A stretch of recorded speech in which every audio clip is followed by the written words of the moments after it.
lukisan titiknya itu lurus, tidak perlu menghujat, tidak perlu apa, tidak. bagaimana seorang ibu melihat kemaluan anaknya? Tidak perlu menghujat, tidak perlu apa, tidak. Kristen-Kristen yang bodoh-bodoh ini Tidak perlu menghujat, tidak perlu apa, tidak. Shalom, salam hikmat tetap jadi berkat. Bagaimana kabar teman-teman sekalian? Saya berharap teman-teman dalam keadaan yang baik dan sehat juga. Dalam kesempatan kali ini teman-teman, ada seorang dikatakan Gus atau seorang pemimpin dari sebuah agama. Dia membahas iman Kristen. Tentu itu harus kita luruskan dan kita perbaiki kesalahpahamannya. Dari judul thumbnail di YouTube-nya saja sudah menyatakan bahwa Yesus dan sempak. Nah, memang itu terdengar sangat kasar sekali, tapi mungkin bagi mereka itu hal yang biasa dan tidak menghina siapapun, tapi jangan coba lakukan sebaliknya. Nah, itu bisa menjadi berbahaya. Nah, mungkin sehingga dia merasa leluasa untuk membicarakan agama orang lain, sekalipun dia berkata bukan menghina, tapi isinya justru ya sangat-sangat ya bisa dibilang ya cukup menjengkelkan, tapi tidak mengapa.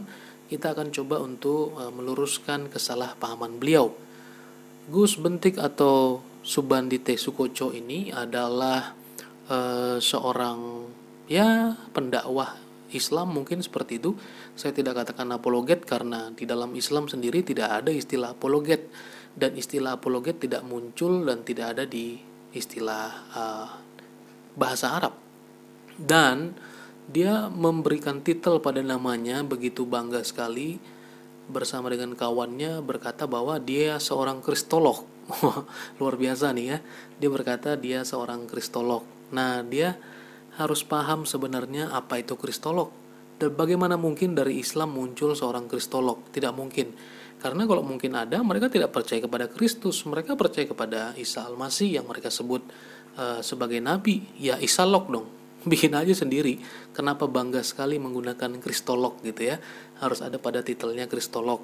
Nah, jadi yang kristologi itu basic awalnya dia harus mengakui bahwa Yesus Kristus itu adalah Tuhan dan juru selamat yang menjadi manusia. Itulah basic dasar dari seorang kristolog. Nah, jadi kalau dia tidak paham, tidak mengerti, bahkan berseberangan, mengapa dia begitu bangga dengan kristolog? Nah, kita lihat apa yang akan dia bahas teman-teman. Ya, mari kita saksikan bersama-sama. Begini, beberapa waktu lalu aku memuat sebuah video mengunggah itu tentang Yesus telanjang. Karena di video itu aku belum menyampaikan tentang dasar-dasar alkitabiahnya. Kalau Yesus telanjang, itu apakah tidak melanggar hukum Yahudi yang begitu ketat tentang aurat? Itu kan jadi masalah juga.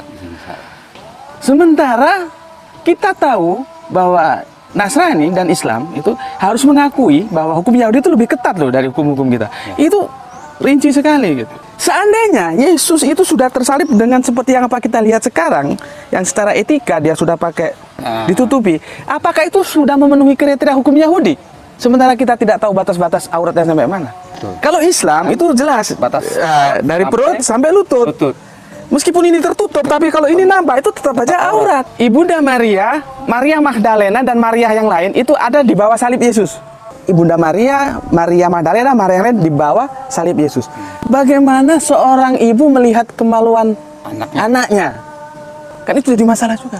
Makanya Yesus itu terlahir telanjang, yang dalam bahasa Inggris undergarment, pakaian dalam. Jadi benar-benar disobek, diambil telanjang. Sebetulnya aku menjelaskan ini bukan untuk kau Kristen-Kristen yang bodoh-bodoh ini. Kalau misalkan patung-patung Yesus atau gambar-gambar Yesus itu digambar seoriginal mungkin yang memang telanjang itu kan ada beban psikologis bagi teman-teman kita Kristen kan? Jelas. Karena begini, sorry, ini bukan menghujat, kita diskusi ilmiah. Nanti titiknya Yesus itu kalau dia bersunat, dia kan mesti ada gininya ya? Ada batas-batasnya lah. Batasnya. Ya. Sementara kalau dia tidak bersunat, dia mesti tertutup. Nah, Ya. ini apa pelukisnya juga agak bingung. Kalau dibuat patungnya atau gambarnya lukisan titiknya itu lurus, itu bertentangan dengan kenyataan usia 8 hari Yesus Ya. disunat. Betul, itu kan ambil ujungnya. Tapi kalau dia dibuat bersunat, Nah. dia bertentangan dengan Kristen umumnya tidak bersunat. Nah, itu dia. Setiap argumen lawan dengan argumen, tidak perlu menghujat, tidak perlu apa, tidak. Lukisan titiknya itu lurus. Tidak perlu menghujat, tidak perlu apa, tidak. Bagaimana seorang ibu melihat kemaluan anaknya? Tidak perlu menghujat, tidak perlu apa, tidak. Kristen-Kristen yang bodoh-bodoh ini. Tidak perlu menghujat, tidak perlu apa, tidak. Baik, kita sudah dengarkan bersama-sama apa yang dibahas oleh mereka berdua ini, para kristolog ini ya. Kristolog aneh ini mah. Iya kan? Nah, jadi ini saya mengutip dari YouTube Pendeta Esra Soru. Nah, saya mau menjelaskan, tapi saya rasa penjelasan Bapak Pendeta Esra Soru ini cukup menjawab bagi kita semua. Mari kita saksikan bersama-sama.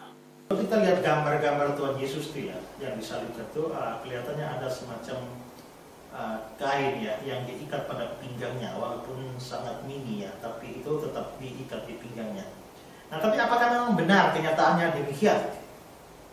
Alkitab mengatakan bahwa pada saat Yesus disalibkan, para penjahat atau para prajurit itu mengambil pakaiannya, lalu membaginya menjadi 4 bagian. Dan juga mereka mengambil pakaian dalamnya. Saya baca Yohanes 19 ayat 23. Sesudah prajurit-prajurit itu menyalibkan Yesus, mereka mengambil pakaiannya. Jadi diambil pakaiannya ya. Lalu membaginya menjadi 4 bagian. Jadi pakaiannya bagi 4. Untuk tiap prajurit 1 bagian. Dan jubahnya juga mereka ambil.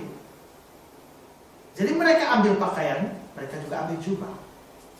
Nah, kata Yunani yang diterjemahkan jubah di sini itu adalah kitona, yang bukan berarti jubah sebenarnya. Karena jubah sering dimengerti sebagai pakaian luar, tapi artinya adalah pakaian dalam. Jadi sebenarnya ini terjemahannya yang bermasalah ya. Jubah itu adalah menunjuk pada pakaian dalam. Jadi mereka mengambil pakaiannya itu menunjuk pada pakaian luar, tapi mereka mengambil jubahnya itu menunjuk pada pakaian dalam. Nah, pakaian dalam orang Yahudi itu berbeda dengan pakaian dalam kita ya. Pakaian dalam mereka itu bisa dipakai untuk pergi keluar tanpa jubah. Jadi arti dari Yohanes 19 ayat 23 ini seharusnya berbunyi demikian. Sesudah prajurit-prajurit itu menyalibkan Yesus, mereka mengambil pakaiannya, pakaian luarnya, lalu membaginya menjadi 4 bagian untuk tiap-tiap prajurit 1 bagian. Dan pakaian dalamnya juga mereka ambil. Pakaian dalam itu tidak berjahit dari atas ke bawah, hanya 1 tenunan saja. Nah, itu berarti pada saat Yesus disalibkan, para prajurit itu mengambil pakaiannya, pakaian luarnya, membagi 4, lalu juga mengambil pakaian dalamnya. Jikalau pakaian luar dan pakaian dalam diambil semua oleh para prajurit itu, maka Yesus pasti disalibkan dalam keadaan telanjang. Seorang penafsir namanya Matthew Paul, dia mengatakan, saya tidak melihat dasar dari mereka yang mengatakan bahwa dalam kasus-kasus seperti itu, para prajurit hanya melepaskan jubah luar dari orang hukuman itu. Penceritaan Yohanes kelihatannya menentang hal itu. Dia berkata, pakaian dalamnya juga dilepaskan. Lalu di dalam salah satu buku tafsiran namanya Pulpit Commentary, dia bilang, secara tidak langsung dikatakan bahwa tubuhnya terbuka dan telanjang pada salib. Apakah itu berarti bahwa Yesus memang disalibkan dalam keadaan telanjang bulat?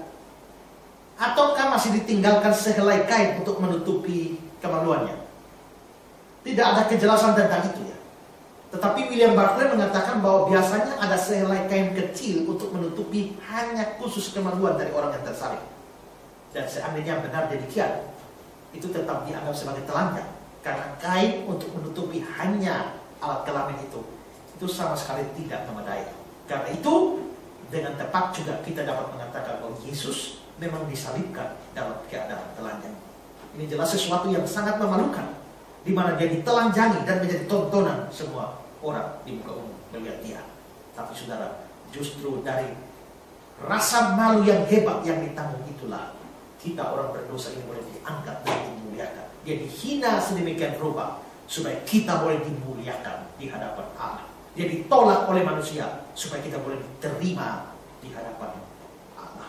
Karena itu saudara-saudara, jangan sia-siakan pengorbanan Kristus yang besar itu. Kalau saudara belum percaya Yesus, terima dia sebagai Tuhan dan Juru Selamat, supaya saudara tidak dipermalukan nanti pada akhir zaman, tapi sebaliknya dipermuliakan bersama-sama dengan segala orang kudus. Kiranya ini menjadi berkat bagi kita semua teman-teman. Tetap jadi berkat, tetap berhikmat. God bless you.